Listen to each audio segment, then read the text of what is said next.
Oh hey, don't mind me. I'm just practicing. You see, I turned 21 this month, and a big part of turning 21 in the state of Connecticut is finally being able to legally gamble. So I'm just seeing what it feels like to burn my money at an early age. You know, I should also practice with the various gambling video games. One of the most famous being Caesar's Palace, which got its start right here. Caesar's Palace for the NES was released in 1991 by Virgin Interactive, and let's just say I have some childhood memories with this one. You know, I played this game a lot as a kid, although I didn't really know how to play it as a kid. So I would just press random buttons and nah, I'm just fucking with you. I grew up with an Italian family, so I knew how to gamble and how to place hits on people by age 4. Let's see how this holds up.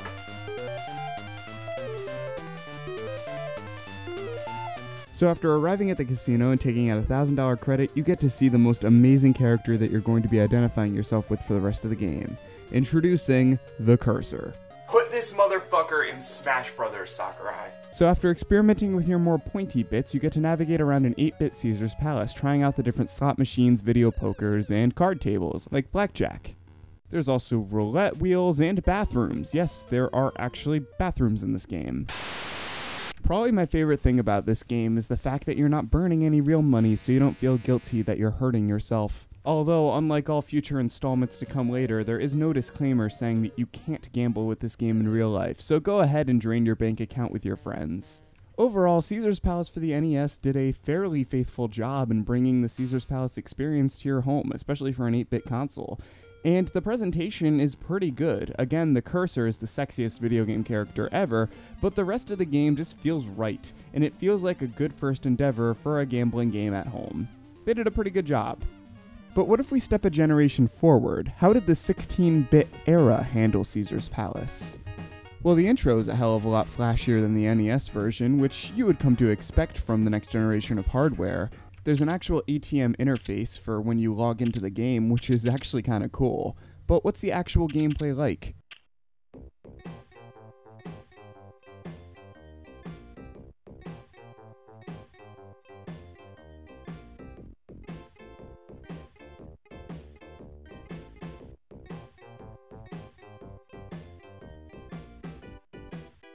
A walk cycle like that, you know our character just lost a shitload of money. With the ridiculous animations aside, this game is a triumphant step up from the NES version. While there are still similar activities to the NES version, such as slot machines, video poker, blackjack, etc., there's all new ones, such as betting on horses and scratching scratch-off tickets. There's a lot to do in this game. You can do everything from playing craps to walking up the wrong escalator. This game certainly has it all. There's even lotteries like Keno. This is awesome.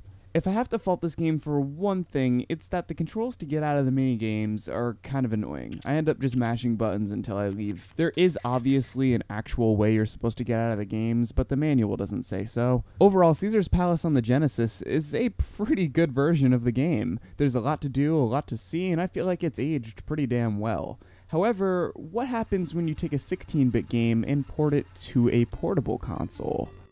Here's Caesar's Palace for the Sega Game Gear. Now, when I first saw this game on the store shelves, I thought it was just going to be a port of the NES version, but to my delight, it's a full port of the 16-bit Sega Genesis version, with a couple minor disclusions. For example, a couple of the minigames are missing, but the game has much easier controls. When you want to exit a minigame, you just click exit. On top of that, the graphics are also pretty damn good for the Sega Game Gear, and the music is an 8-bit rendition of the Sega Genesis music. While obviously not everything is here, this is still a really nice little version of Caesar's Palace. I'm just gonna say it here, this is the best way to take your gambling addiction on the go. Now hold on, I know what you're thinking. That was a really premium Caesar's Palace experience, but only if we could experience it on the next generation of hardware, the Sony PlayStation, and don't worry, Sony's got your back. Twice. Why the hell in God's name did they release 2 Caesar's Palace games for the PlayStation? There's technically 3 of them. I couldn't hunt down Caesar's Palace 2, which is a really bad name for a game regardless. Why not just call it Caesar's Palace this time? It's personal at that point. But something is clearly not right if they release the same game 3 times. Let's examine. Right off the bat, the introduction is the flashiest yet.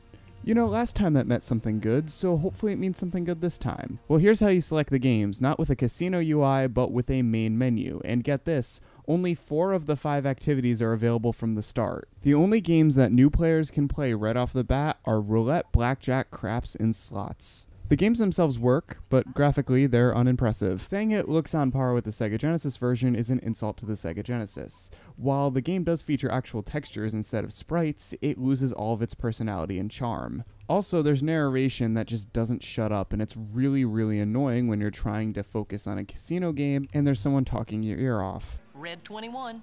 Place your bets. At least they have the 4 most popular forms of gambling in Caesar's Palace, but there was so much variety in the previous versions. The Genesis version, the NES version, hell, even the Game Gear version had more to do than the PlayStation 1 version, which is just sad.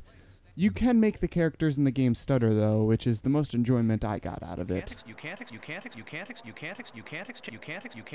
But hey now, we still have another version to look at, Caesar's Palace 2000, which came out for the PlayStation 1 much later than this game. And how does it fare? Well, I'll tell you what, it's a lot better. Shockingly enough, there's still no casino UI for you to walk around in like in the previous versions. Maybe it was an unpopular feature, but I really liked it. And on top of that, the variety isn't as good as the Sega Genesis version, which came out years prior.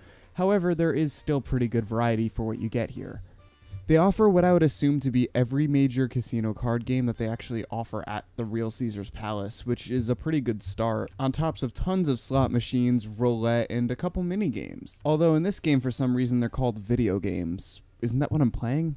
The graphics are a lot better than the previous one, and simple things like camera angle changes make them a lot more enjoyable. You can also turn off narration from the start instead of having to find it deep in the menus, so if people talking your ear off aren't what you want when you're playing blackjack, I can't say I blame you.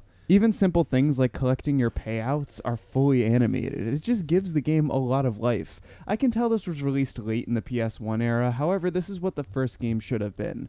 This is an actual next-gen Caesar's Palace game, and this is probably the best that you can get. I'd recommend picking it up for the PS1 if you like gambling games. You can get it for pretty cheap. Well, that was fun, looking at the various Caesar's Palace games over the years, although I'm feeling a little bit more mature now. I'm feeling like I've grown out of the Caesar's Palace games, and I feel like I need to do something a little bit more adult with myself, whether it be real gambling or... Oh boy, tits! Dead or Alive Extreme 2 features its own little casino mode, and it's something that I've played recently, so I figured I would include it in this video. There's a fair amount of activities to do with the various Dead or Alive Extreme girls. All the mainstays are here, like blackjack and poker. It's interesting how it has more activities than Caesar's Palace on the PS1. You know, it's funny to think that this has a better gambling minigame than this entire game is. It's just so weird to think that something that's just a minigame in an early Xbox 360 game that's clearly targeting a specific demographic has a much better mechanic than a full release on PlayStation 1. If we are still comparing the two, this one's automatically better because, you know. Overall, it is a fun little distraction, and if you like boobs, I completely lost my train of thought. Well, I'm done. I'm done burning my money on these stupid casino games. Instead, I'm gonna burn everything else. Time, friendships. I'm an adult. I'm finally gonna feel what it feels like to burn everything.